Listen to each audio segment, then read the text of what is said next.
Hello my fellow smug ones, I hope you're all okay. Well, the BBC has once again got itself in a lot of hot water, hasn't it? And now may have to pay out £5 million worth in damages. That's a lot of TV licences, isn't it? Let's begin.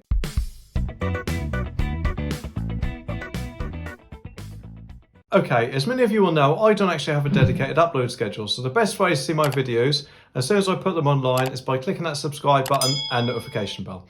Okay, this story is from The Sun, and it says BBC faces paying out £5 million in compensation claims to people smeared by Bashir, amid calls for Scotland Yard probe. Which, to be honest, yes, if he has broken the law, then he should get in trouble for it. And £5 million worth in damages, that's around 31,250 TV licences gone down a drain, isn't it? Royal aides who lost their jobs as a result of the Beeb's deceit are considering suing the broadcaster after their reputation was tarnished, it's understood. The BBC are appearing to also hold their hands up about this as well, with Tim Davie appearing on ITV News, I think it was, offering a full apology. He's not discussing money at the moment, but he'll give you an apology. Anyway, it comes after yesterday's damning report found rogue reporter Bashir faked bank statements and used deceitful behaviour to trick Diana into giving the infamous interview. Something I bet you wish he never done, because now that it's come out that he's committed fraud, he's bound to have some sort of sentence or punishment, isn't he?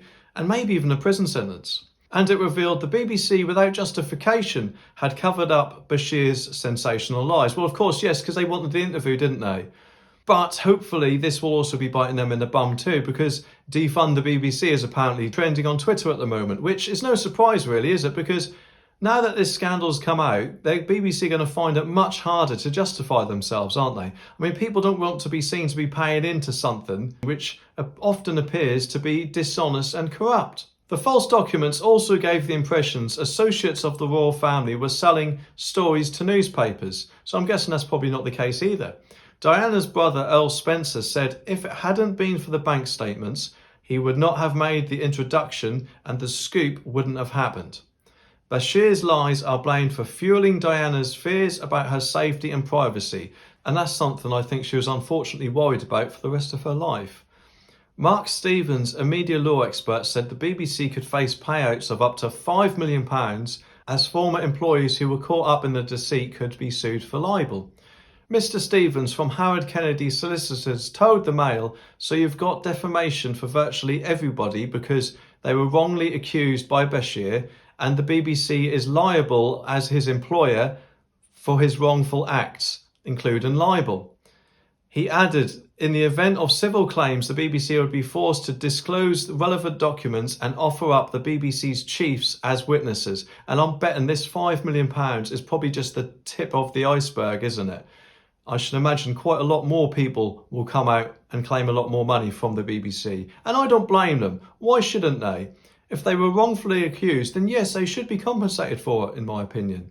And Scotland Yard is also facing pressure to probe Martin Bashir after the BBC's former editorial policy chief suggested he had committed a crime. Critics have suggested that the report has provided clear and unequivocal evidence that must be pursued. Well, if I was Martin Bashir right now, I'd be pooping my pants. Journalists should not falsify things like at interviews. That's not the way it's done, is it? And he should have an example made of him so that no other journalist ever does this again, in my opinion. I'm just glad I no longer have a TV licence and I'm not paying into this organisation. And I think quite a lot of other people will also have that feeling and will now cancel their TV licences as a result. So BBC, your end is quite close, I think. Anyway, let me know what you think. Here are some of my other videos for you to watch next. If you're a legend, click that like button down there, it really does help me out. Thanks for watching and I'll see you in the next one.